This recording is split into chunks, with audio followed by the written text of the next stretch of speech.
മണിക്കൂറിലെ ഏറ്റവും പ്രധാനപ്പെട്ട വാർത്ത അത് രാഹുൽ ഈശ്വർ പോലീസ് കസ്റ്റഡിയിലാണ് എന്നുള്ളത് തന്നെയാണ്.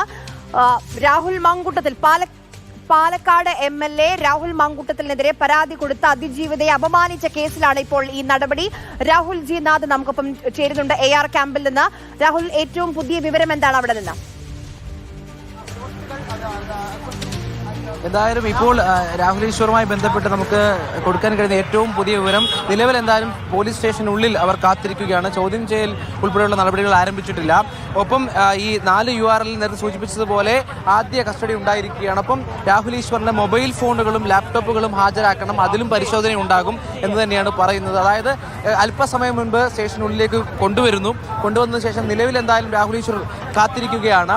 ചോദ്യം ചെയ്യൽ ഉൾപ്പെടെയുള്ള കാര്യങ്ങൾ ആരംഭിച്ചിട്ടില്ല എന്ന് തന്നെയാണ് ഏറ്റവും പുതിയതായി നമുക്ക് പങ്കുവയ്ക്കാൻ കഴിയുന്ന വിവരം. അവർ കാത്തിരിക്കുകയാണ്.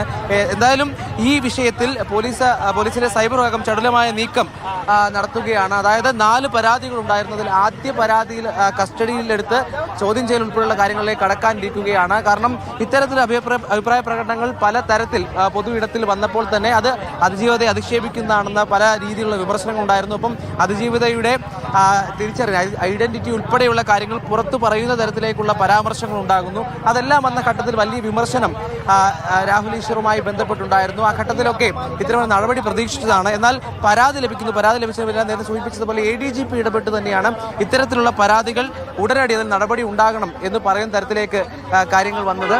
ഏതായാലും ഏറ്റവും പ്രധാനമായി ആദ്യം പ്രതീക്ഷിച്ചത് തൈക്കാട് സൈബർ പോലീസ് സ്റ്റേഷനിലേക്ക് എത്തിക്കുമെന്നാണ്. എന്നാൽ എത്രയും പെട്ടെന്ന് ഈ പരാതി ലഭിച്ച് ഹാജരാകണമെന്ന അറിയിച്ചതിന് തൊട്ടു പിന്നാലെ രാഹുൽ ഈശ്വർ മുന്നിൽ ഒരു കാറിൽ ഭാര്യയുമായി ഉള്ളിലേക്ക് പോകും. തൊട്ടു പിന്നാലെ കസ്റ്റഡി തന്നെയാണ്, തൊട്ടു പിന്നാലെ സൈബർ പോലീസിന്റെ ഭാഗവും ഉണ്ടായിരുന്നു. എന്തായാലും ഒരു ചടുലമായ AK സ്റ്റെഫൻ കൂടി ചേരുകയാണ്. ചടുലമായ നീക്കമാണ് സൈബർ പോലീസിന്റെ ഭാഗത്തുനിന്ന് ഉണ്ടാകുന്നത്. ഇനി ചോദ്യം ചെയ്യൽ ഉൾപ്പെടെയുള്ള കാര്യങ്ങളാകും നടക്കുക. അതെ, ഇനി ഏതായാലും ഇതിന്റെ നടപടിക്രമങ്ങൾ ഇനി ഒരുപാടുണ്ട്.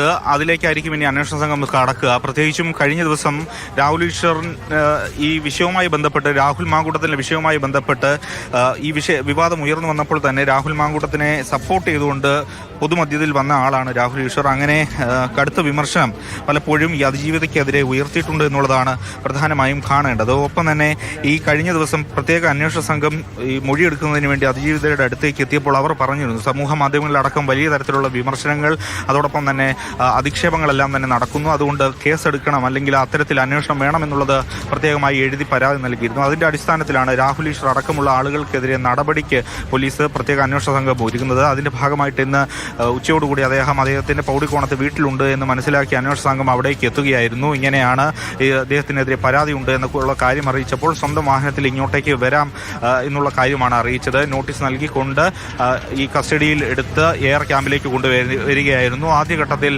അദ്ദേഹത്തെ സൈബർ ആസ്ഥാനത്തേക്ക് അല്ലെങ്കിൽ തൈക്കാടുള്ള സൈബർ പോലീസ് സ്ഥലത്തേക്ക് കൊണ്ടുവരുന്നു എന്നുള്ളതായിരുന്നു പറഞ്ഞിരുന്നത്. പിന്നീട് ഈ AR ക്യാമ്പിലേക്ക് ആണ് ഇപ്പോൾ എത്തിച്ചിരിക്കുന്നത്. വിശദമായ ചോദ്യം ചെയ്യലിന് വിധേയനാക്കും. അതിനുശേഷം മാത്രമേ അറസ്റ്റ് അടക്കമുള്ള കാര്യങ്ങളിലേക്ക് ഏതായാലും പോലീസ് ഇപ്പോൾ കടക്കുകയുള്ളൂ. അല്പം മുമ്പാണ് 2 പേരെയും, രാഹുൽ ഈശ്വറിനെയും ഭാര്യ ദീപ രാഹുൽ ഈശ്വറിനെയും ഇങ്ങോട്ടേക്ക് എത്തിച്ചത്. ഇനി ഏതായാലും തുടർ നടപടികൾ ബാക്കിയാണ്. ഇന്ന് തന്നെ അറസ്റ്റ് ഉണ്ടാകുമോ അല്ലെങ്കിൽ എന്ത് നടപടികളാണ് ഇനി പോലീസിന്റെ ഭാഗത്തുനിന്ന് വരാനിരിക്കുന്നത് എന്നുള്ളതാണ് ഏറെ കാണേണ്ടത്.